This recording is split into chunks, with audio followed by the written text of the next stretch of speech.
नमस्कार दोस्तों, केमिस्ट्री साला चैनल में आपका स्वागत है। आज का मेरा यह video some basic concepts of chemistry part 14 class 11 and subtopic is molarity and molality. So friends, you know the meaning of molarity. It is one of the way to measure the concentration of solution, and it is defined as molarity is defined as number of moles of solute present in 1 liter, or you can say per liter of solution, per liter of solution, right? हम इसको इस तरह से भी देख सकते हैं थोड़ा समझने के लिए कि अगर मान लो एक कोनिकल फ्लास्क ले लो and its volume is suppose 1 litre. इसका वॉल्यूम कितना है? 1 लीटर. ठीक है दोस्तों, अब इसमें पहले हम क्या करते हैं कि मान लीजिए 1 mole of NaCl. 1 mole of NaCl means कितना ग्राम होगा? This is 23 plus 35.5. This is equal to 58.5 gram. 5 gram of NaCl आप इसमें पहले डाल लीजिए. कितना डालेंगे भाई? ये 58.5 ग्राम. नाउ पुट सम वाटर, कुछ पानी पहले डालो इसमें एंड डिजॉल्व NaCl कंप्लीटली. तो क्या बन जाएगा? ये सॉल्यूशन बन जाएगा. सॉल्यूशन बनने के बाद क्या होगा कि make the volume of solution up to 1 litre, up to 1 litre. अब इसका मतलब है कि 1 litre solution has 1 mole of NaCl. ठीक है दोस्तों, कितना मोल है? 1 मोल है, और यू कैन से 58.5 ग्राम. तो इसकी मोलरिटी 1 होती है. It's molarity is equal to 1 m. Actually इसको हम रिप्रेजेंट किससे करते हैं भाई? Molarity is represented by capital M and molarity is represented by small m. ठीक है, तो इसकी मोलरिटी कितनी होएगी? 1 m होएगी. ठीक है दोस्त, अगर 1 लीटर में हाफ मोल होता, हाफ मोल हम NaCl डालते, तो उसकी मोलरिटी क्या होएगी भाई? हाफ m होएगी. जैसे मैं थोड़ा दिखा रहा हूँ. जैसे मान लो एक हम ऐसा फ्लास्क लिया, ठीक है, और इसका वॉल्यूम कितना है जी? 1 लीटर. और इसमें मैंने डाला NaOH डाला, एंड NaOH इज योर 20 ग्राम. तो 20 ग्राम का मतलब कितना मोल होगा? तो सोच के बताओ. NaOH का मोलर मास कितना है भाई? 23 plus oxygen is 16 plus 1. This is 40 gram. 40 gram, this is equal to 1 mole. ठीक है, अब कितना हम डाल रहे हैं? ये 20 ग्राम डाल रहे हैं. इसमें ये 20 ग्राम डाल दो, 20 gram NaOH, and make the volume of solution up to 1 litre. इसका मतलब है कि 1 litre solution has half mole, that means 0.5 moles of NaOH. So molarity कितना होएगी भाई? So molarity of solution is equal to 0.5 m। ठीक है बच्चों, तो ये आपका कॉन्सेप्ट है मोलरिटी का, इसको आपको समझना चाहिए। अब इसके बाद हम ये देख रहे हैं, देखो कि हम मैथमेटिकल फॉर्म में मोलरिटी को कैसे लिख सकते हैं। तो बाय डिफिनेशन क्या है भाई, molarity is number of moles of solute पर लीटर ऑफ सॉल्यूशन। तो यहाँ क्या लिखेंगे, volume of solution in litre, यही हो गया बाय डेफिनेशन। और इसको थोड़ा हम बड़ा करें, देखिए volume of solution in litre, तो लेबोरेटरी में हर समय आपको लीटर में लेना बहुत मुश्किल है, मिलीलीटर में हम लोग काम करते हैं। तो इसको मिलीलीटर में चेंज कर देंगे, और नंबर ऑफ मोल्स भी पता नहीं होता है, मोलर मास पता होता है। आप वेट ले सकते हैं, उसका मास ले सकते हैं। So you can expand this formula, m is equal to number of mole को हम क्या लिखते हैं, weight of solute upon molar mass of solute upon volume of solution in क्या लेंगे, मिलीलीटर लेंगे, volume of solution in millilitre. अब millilitre में लोगे तो क्या होगा भाई, मिलीलीटर को अब लीटर में बदलना है तो 1000 से डिवाइड कर दीजिए। अब आपके पास एक नया फॉर्मूला आएगा, क्या आएगा भाई, m is equal to weight of solute upon molar mass multiply by 1000 upon volume of solution in millilitre. ठीक है दोस्तों, तो ये फॉर्मूला यूज कीजिए और आप इसको कोई भी प्रॉब्लम आप बना सकते हैं। ठीक है फ्रेंड्स, कभी कभी इसमें प्रॉब्लम आती है कि कभी कभी मास ऑफ सॉल्यूशन इज गिवन। ठीक है दोस्तों, तो मास अगर दिया रहेगा तो पक्का उसका डेंसिटी भी दिया रहेगा भाई, डेंसिटी इज ऑल्सो गिवन। अगर नहीं दिया रहेगा तो नहीं बनेगा क्वेश्चन, बनेगा ही नहीं। ठीक है, तो एक फॉर्मूला है, density is equal to mass upon volume. अगर मास लिखा रहेगा, डेंसिटी लिखा रहेगा, तो वॉल्यूम आप निकाल सकते हैं, और वॉल्यूम जब निकल जाएगा तो आप मोलरिटी निकाल सकते हैं।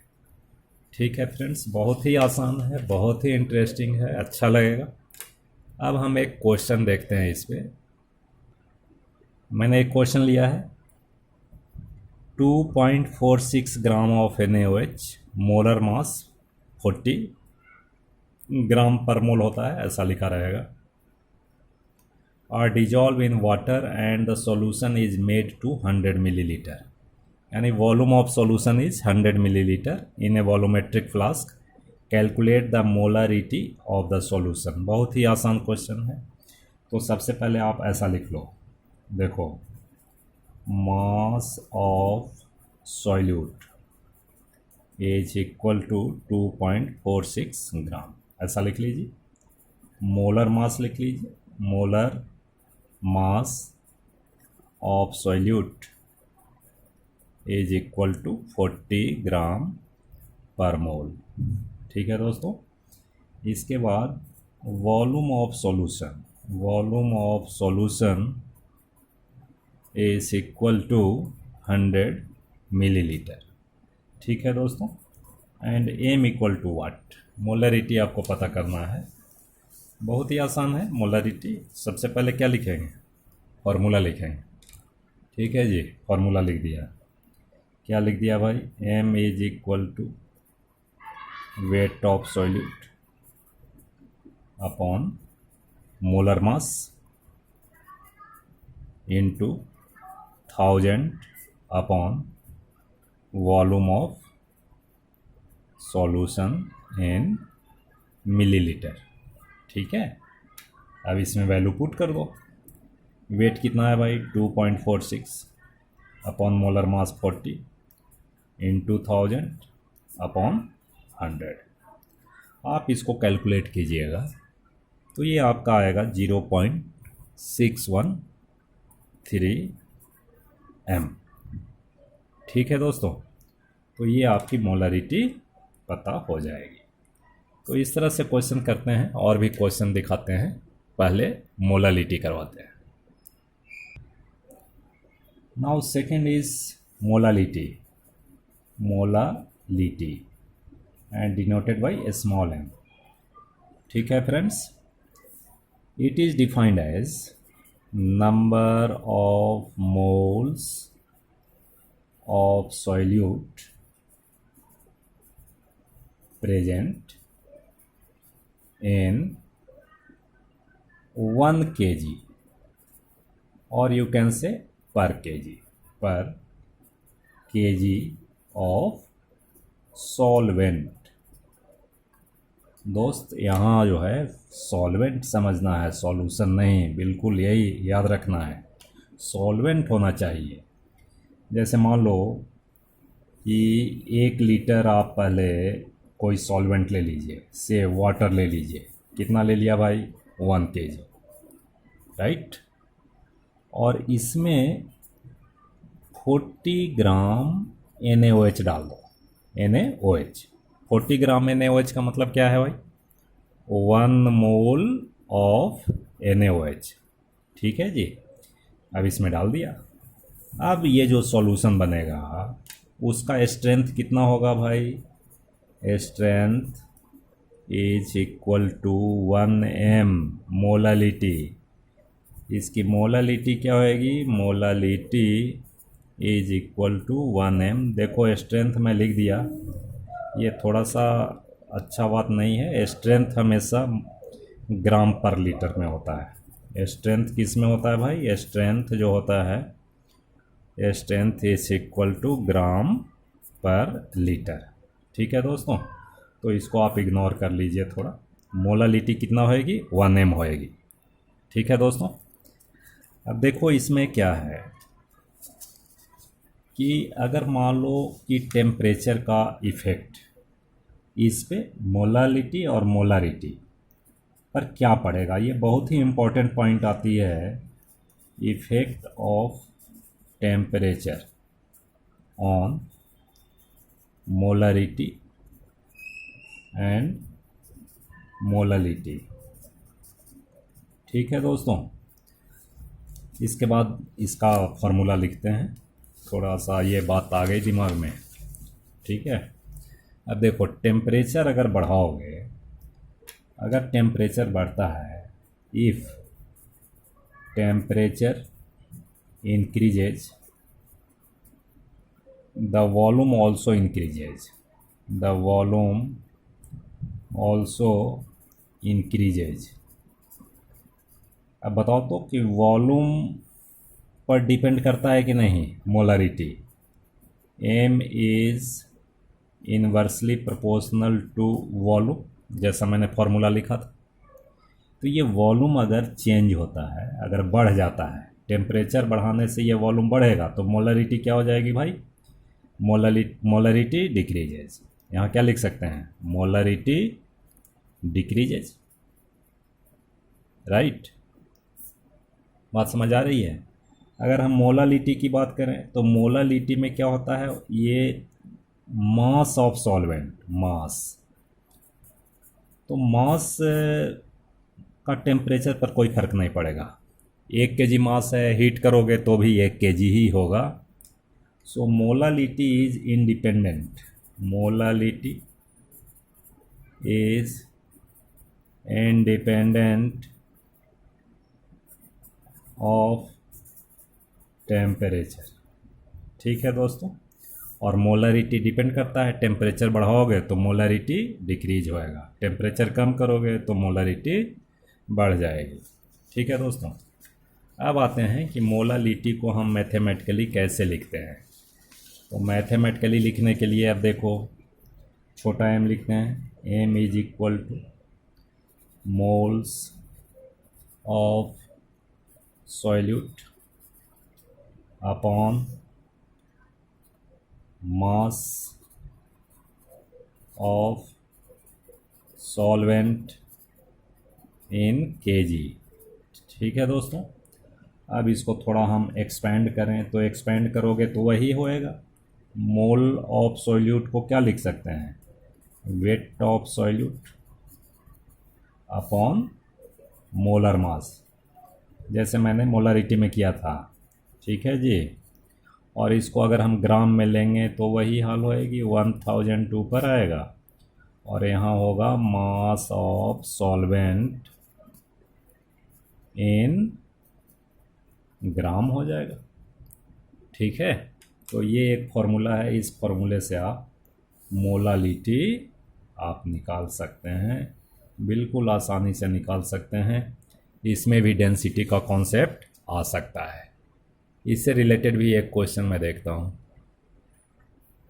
मैंने एक क्वेश्चन लिया है, calculate the molality of A solution containing 20.7 gram of potassium carbonate dissolved in 500 milliliter of solution।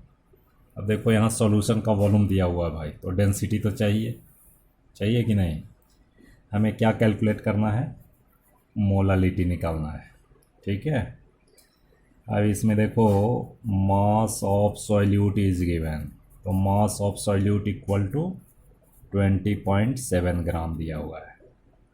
And molar mass कितना होगा भाई, molar mass of potassium carbonate K2CO3, तो K2CO3 का आप इसको कैलकुलेट कीजिए, तो कैलकुलेट करोगे 138 ग्राम पर मोल आएगा भाई, इतना करना पड़ेगा। ठीक है, 138 ग्राम। अब इसके बाद आती है कि सॉल्यूशन का वॉल्यूम देना है। ये वॉल्यूम ऑफ सॉल्यूशन है, volume of solution equal to 500 millilitre.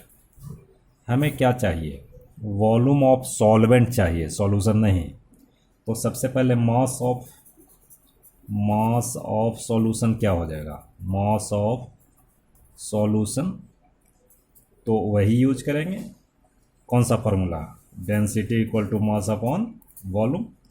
तो डेंसिटी को वॉल्यूम से मल्टीप्लाई कर दो, तो वॉल्यूम हमारा 500 है एंड डेंसिटी दिया हुआ है 1 ग्राम, तो 1 से मल्टीप्लाई कर दो तो आएगा 500 ग्राम। ये मास ऑफ सॉल्यूशन हुआ। तो मास ऑफ सॉल्वेंट क्या होगा भाई, है ना, बहुत बच्चा जल्दी में यही कर देगा। अब हमें मास ऑफ सॉल्वेंट निकालना पड़ेगा। Mass of solvent this is equal to mass of solution से, मास ऑफ सॉल्यूशन से क्या माइनस करना पड़ेगा, जो सॉल्यूट इसमें ऐड किए हो उसको माइनस करना पड़ेगा। 20.7 ये माइनस करना पड़ेगा, क्योंकि सॉल्यूशन में दोनों मिला हुआ है ना। और हमें क्या चाहिए, मास ऑफ सॉल्वेंट चाहिए, तो -20.7 ग्राम ये करना है भाई। ये बात समझ आ रही है, सॉल्वेंट। अब ये आप माइनस करोगे तो ये माइनस करने के बाद आएगा 479.3 ग्राम। ठीक है भाई। अब मोलालिटी का फॉर्मूला लिखिए, मास of solute upon molar mass of solute multiply by 1000 या मास ऑफ सॉल्वेंट इन ग्राम। ठीक है बच्चों। अब m इज इक्वल टू क्या हो जाएगा, अब सारा डिटेल्स भरिए। कितना है, 20.7 ग्राम, मोलर मास 138 ग्राम, जो कि पहले दिखाया गया है। देखो आ रही बात समझ, into 1000 upon mass of solvent, this is 479.3। ये सारे को आपको कैलकुलेट करना है भाई, और कैलकुलेट बहुत ही सावधानी से करना है। कैलकुलेट करने के बाद इसमें आएगा दिस इज इक्वल टू 0.313 मोल। ठीक है जी, इतना मोल आ जाएगा। और पर केजी लिख सकते हैं, पर केजी, और इसको 0.313 एम भी लिख सकते हो। आ गई बात समझ? तो हम समझते हैं मोलरिटी एंड मोलालिटी का कॉन्सेप्ट समझ आ गया होगा। बहुत बहुत धन्यवाद।